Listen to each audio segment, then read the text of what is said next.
Hello and welcome to ICSC exam square. आज हम लोग आईसीएससी क्लास 10 के मैथ्स का एमसीक्यू सॉल्व करने जा रहे हैं जो कि आपका सेमेस्टर 1 में आएगा। इस वीडियो का हमारा 3 पार्ट्स होगा। तो पार्ट 1 में हम लोग सेक्शन ए कवर करेंगे जो कि 16 मार्क्स का आपके पेपर में आएगा। तो हम लोग क्वेश्चन 1 पे आते हैं। क्वेश्चन 1 है, माया deposited ₹300 per month for 2 years in a recurring deposit account and received ₹7,850 as maturity value. The interest received by her is, यहाँ पे हम लोग को इस क्वेश्चन में इंटरेस्ट निकालना है जिसमें कि हमारा प्रिंसिपल दे दिया गया है ₹300 पर मंथ और टाइम दे दिया गया है 2 years के लिए और मैच्योरिटी वैल्यू है हमारा 7,850। अब हम लोग को इंटरेस्ट निकालना है इस पर। तो हमारा ₹300 एज प्रिंसिपल उसने डिपॉजिट किया for 2 years which is equals to 24 months। तो हम देख लेते हैं उसने कितना टोटल मनी डिपॉजिट किया है। 300 इंटू 24 अगर हम करेंगे तो हमारा आंसर आएगा 7,200। मैच्योरिटी वैल्यू हमारा है 7,850। अब हम मैच्योरिटी वैल्यू से हमारा जो मनी डिपॉजिटेड है उसको सब्सट्रैक्ट कर देंगे तो हमें हमारा आंसर मिल जाएगा 7,850 सब्सट्रैक्टेड बाय 7,200 तो हमारा आंसर आएगा 650। तो हमारा करेक्ट आंसर होगा option number D which is ₹650। अब हम लोग आते हैं हमारे क्वेश्चन 2 की तरफ। Find the remainder without actual division when the quadratic equation 2x² minus x plus 7 is divided by x minus 4। यहाँ पे हमें बताना है कि अगर हम x minus 4 से इस क्वाड्रेटिक इक्वेशन को डिवाइड करेंगे तो रिमाइंडर क्या निकल के आता है। तो यहाँ पे हम लोगों को बोल दिया गया है विदाउट एक्चुअल डिवीजन। इसका एक दूसरे प्रोसेस है, उससे हम लोगों को आंसर निकालना है।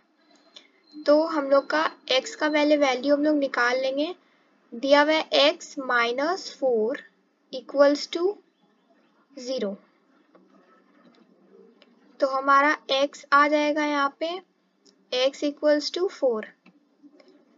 अब 4 को हम लोगों को x के जगह पे रख के देखना है, यहाँ पे और यहाँ पे। तो 2 इंटू 4 का स्क्वायर माइनस 4 प्लस 7। अभी हम इसे सॉल्व करेंगे तो हमारा रिमाइंडर निकल जाएगा। 2 इंटू 4 का square which is 16। 16 into 2 we will get 32. 32 minus 4 then plus 7 will get 35 as answer। तो हमारा करेक्ट आंसर होगा option number C which is 35। Moving on to third question.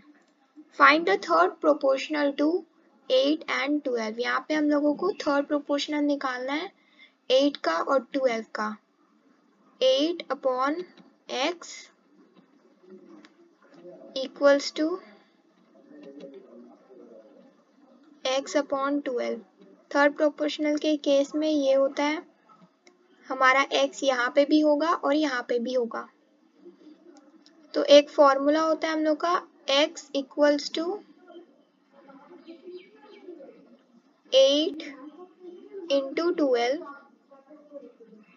फिर उसका होल स्क्वायर। इस फॉर्मूला से भी आप निकाल सकते हैं, या तो हम लोग इस x को इधर ले जाएंगे और इस 12 को इधर ले जाएंगे, तब भी हमें सेम केस मिलेगा।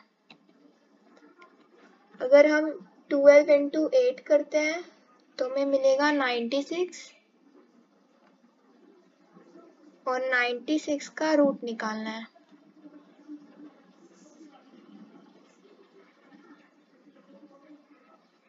जस्ट अ मिनट, यहाँ तो गलती हो गई है।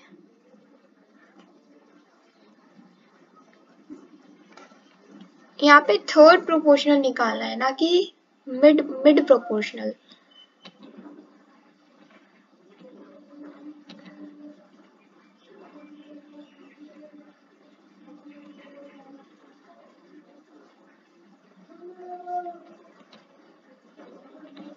थर्ड प्रोपोर्शनल के केस में 8/12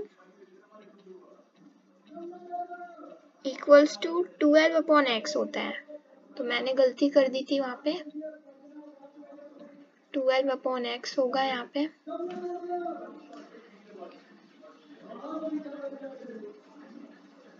अगर हम इसे यहाँ पे 12 को इस साइड ले जाएंगे, x को फिर उस साइड ले जाएंगे और फिर 8 को इधर ला करके डिवाइड कर देंगे, तो हमारा आंसर हमें मिलेगा 18।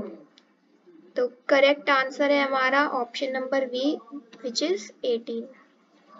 Moving on to fourth question, which of the following is the fifth term of an AP whose first term is 4 and common difference is 3?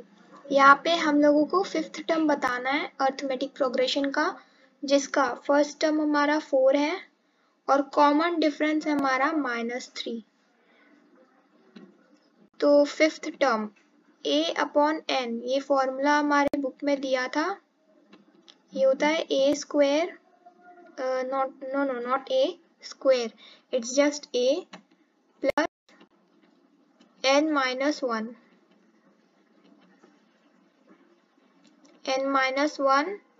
into d। यहाँ पे a हमारा होना चाहिए फर्स्ट टर्म, d हमारा होना चाहिए कॉमन डिफरेंस, और यहाँ पे n होना चाहिए नंबर ऑफ टर्म, कौन सा टर्म है।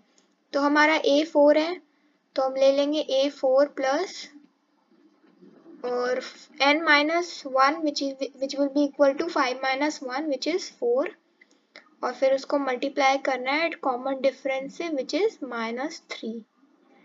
So we will get 4 plus -12। ठीक है, अब हमें इसे सॉल्व करना है, तो हमें आंसर मिलेगा -8। तो हमारा करेक्ट आंसर होगा option number A, which is -8। Moving on to fifth question. The roots of the quadratic equation x square plus 7x plus 12 equals to 0 is और r, यहाँ पे हमें बताना है उसके रूट का नेचर क्या है।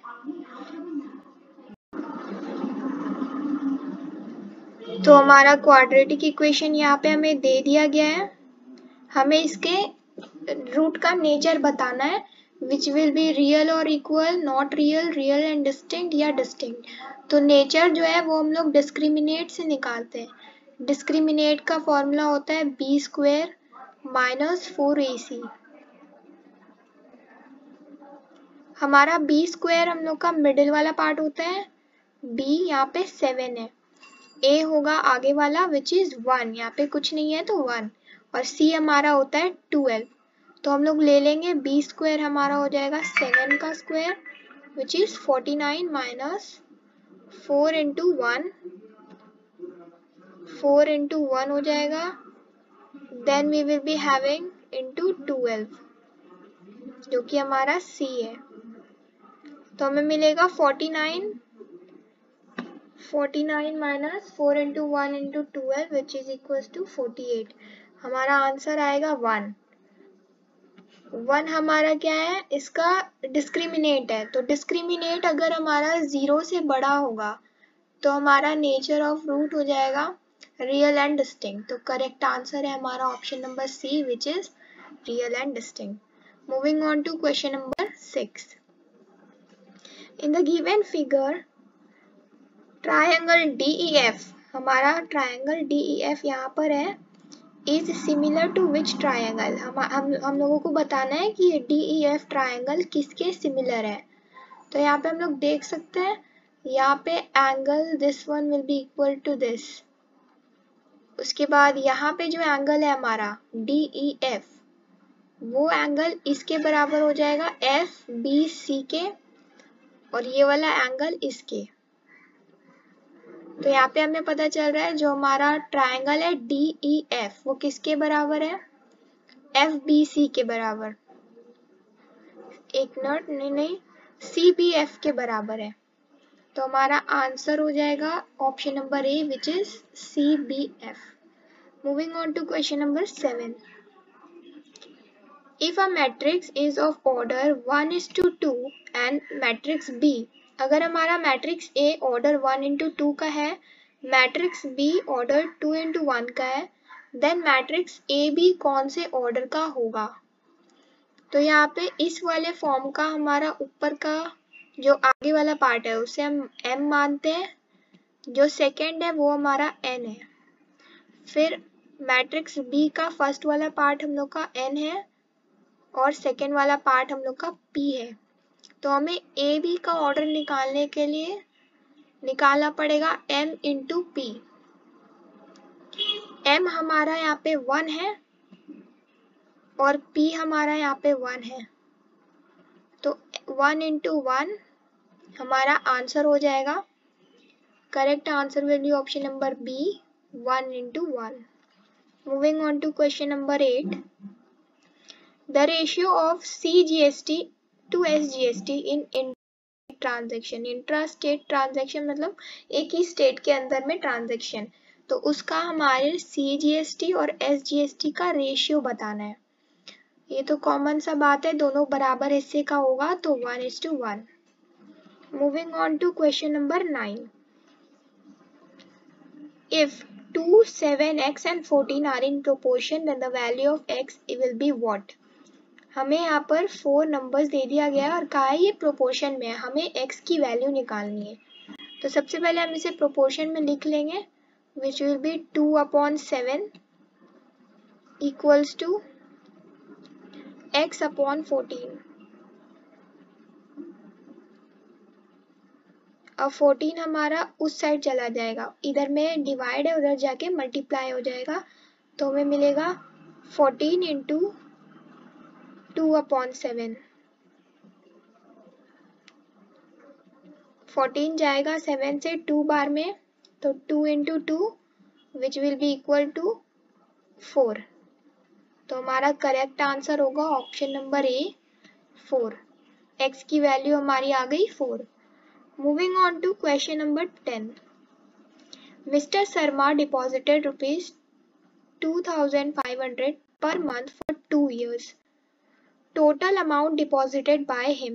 हमें यहाँ पे टोटल अमाउंट बताना है जो कि मिस्टर शर्मा ने अपने रिकरिंग डिपॉजिट अकाउंट में 2 साल तक जमा किया है। तो 2 साल हमारा किसके बराबर है, 24 मंथ्स के बराबर है। तो हम लोग 2500 को 24 मंथ से मल्टीप्लाई करेंगे तो हमारा आंसर आ जाएगा 24 into 2500 which will be equals to 60,000। तो हमारा सही आंसर होगा option B which is 60,000। Moving on to question number 11। Solution set इतना रिप्रेजेंटेड एज, यहाँ पे हमारा सोल्यूशन सेट दे दिया गया है, हमें बताना है इसका करेक्ट फॉर्म, इनमें से कौन सा करेक्ट फॉर्म ऑफ रिप्रेजेंटेशन होगा। हम लोग देख सकते हैं हमें बताया गया है कि x जो है वो -3 से बड़ा है, -3 नहीं है, क्योंकि अगर हमारा ऐसे करके नीचे में ऐसे डैश दिया होता तो होता कि -3 भी हो सकता, लेकिन डैश नहीं है, तो इसका मतलब है -3 से ज्यादा है, -3 नहीं है। तो फर्स्ट वन तो हमारा कैंसिल हो गया।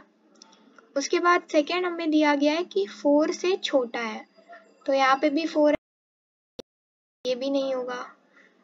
फिर यहाँ पे कुछ चीज़ों की कमी है, आई गेस 0, 1, 2, हाँ यहाँ पे कमी है, -1, -2 की। तो हमारा करेक्ट आंसर होगा option number D which is -2, -1, 0, 1, 2 and 3। Moving on to question number 12। Value of discriminant of quadratic equation x square minus 4x plus 1। इसका हमें डिस्क्रिमिनेंट का वैल्यू निकालना है। डिस्क्रिमिनेंट का फॉर्मूला मैंने पहले ही बता दिया which is b² minus 4ac। b² यहाँ पे हमारा b² क्या है, -4 है, तो हम लोग ले लेंगे -4 का होल स्क्वायर माइनस, फिर यहाँ पे आ जाएगा 4 इंटू ए हमारा क्या है, एक्स स्क्वायर के आगे कुछ नहीं दिया है तो हमारा ए हो जाएगा 1 इंटू सी का वैल्यू हमारा ऑलरेडी 1 है तो आ जाएगा 16 माइनस 4। 16 माइनस 4 अगर हम करते हैं तो हमारा करेक्ट आंसर आएगा 12। तो करेक्ट आंसर है option number D which is 12। Moving on to question number 13, if polynomial px equals to x to the power 4 minus 3x to the power 2 minus 5 is given then the value of p bracket में 3 दिया गया है। हमें निकालना है कि अगर हम यहाँ पे x है और यहाँ पे 3 है, अगर हम लोग x की वैल्यू 3 रख देते हैं तो हमारा इस पॉलिनोमियल का वैल्यू क्या निकल के आएगा। तो हम लोग ले लेंगे 3 to the power 4 minus 3 to the power 3 into 3 का स्क्वायर, 3 इंटू 3 का square minus 5, 3 into 3 into 3 into 3 करेंगे तो हमें मिलेगा 81 माइनस यहाँ पे हमें मिल जाएगा 3 इंटू 3 9 और 9 3 का 9 18 27 माइनस 5। अब हमें इसे सॉल्व करना है तो हमारा करेक्ट आंसर अगर हम इसे सॉल्व करेंगे तो हमें मिलेगा 49 which is option number B.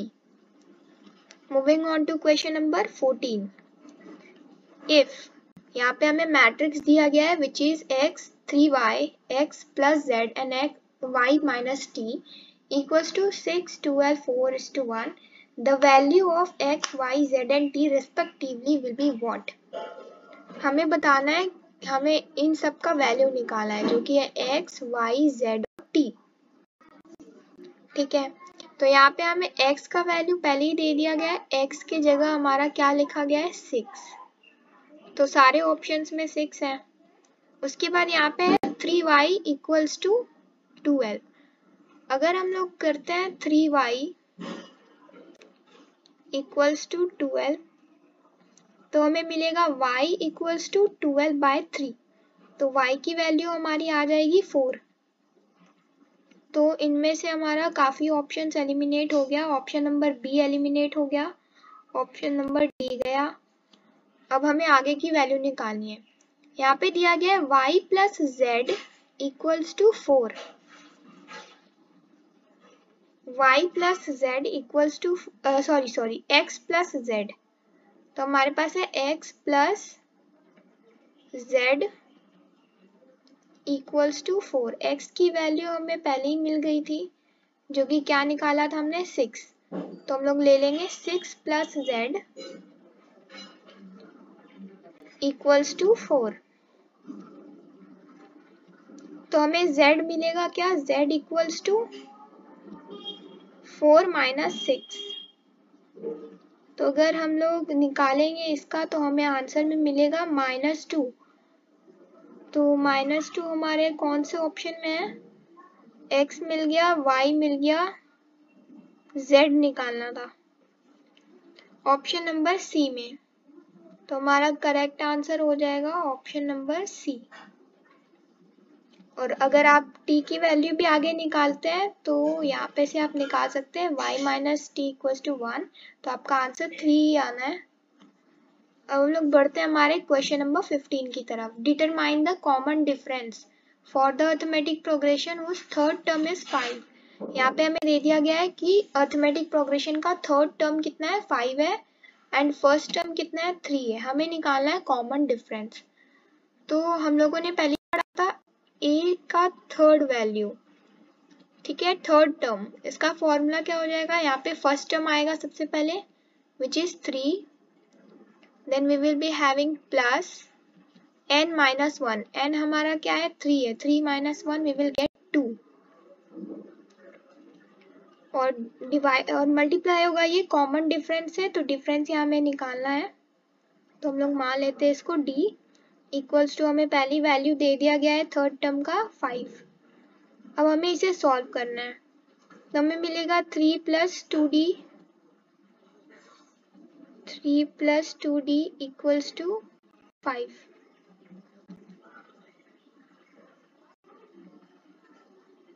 तो हमें मिल जाएगा 2d equals to 2, उसके बाद फिर 2 उधर चल जाएगा तो डिवाइड हो जाएगा 2 से 2, तो आएगा आंसर 1।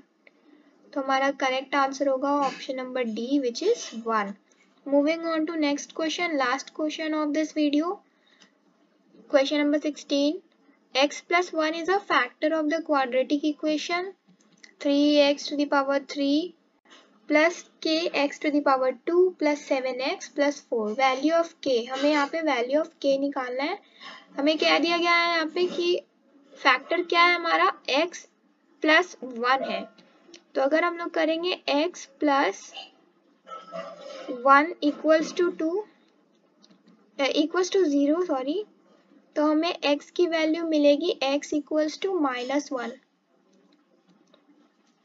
तो इस -1 x के इस वैल्यू को हम लोगों को इसमें पुट करना है, इस वाले क्वाड्रेटिक इक्वेशन में। तो हमें मिलेगा 3 -1 का क्यूब प्लस k हमें बताया नहीं है यहाँ पे, तो हम इसे k ही एस्टिमेट करेंगे। फिर हमारे पास -1 का square plus 7 into -1, 7 into -1 plus 4। तो यहाँ पे हमें मिलेगा -3 प्लस यहाँ पे सॉल्व करके हमें सिर्फ k ही मिलेगा। उसके बाद यहाँ पे मिलेगा -7 प्लस 4। हम लोगों ने पहले यहाँ पे देख लिया क्वेश्चन में कि x plus 1 इसका फैक्टर है, तो इसे सॉल्व करके हमें 0 ही मिलने वाला है अगर ये इसका फैक्टर है तो। ठीक है, अब यहाँ पे हम लोग नंबरिंग सॉल्व करेंगे तो हमें मिलेगा k equals to not equals to, अगर हम लोग यहाँ पे -3 -7 फिर +4 करेंगे तो हमें मिलेगा -6 इक्वल्स टू 0। अब हम लोग -6 को उस साइड भेज देंगे तो हमारा आंसर आ जाएगा +6। तो करेक्ट आंसर होगा option number C which is 6। Thank you for watching guys. Watch part 2 and 3 respectively for section 2 and 3.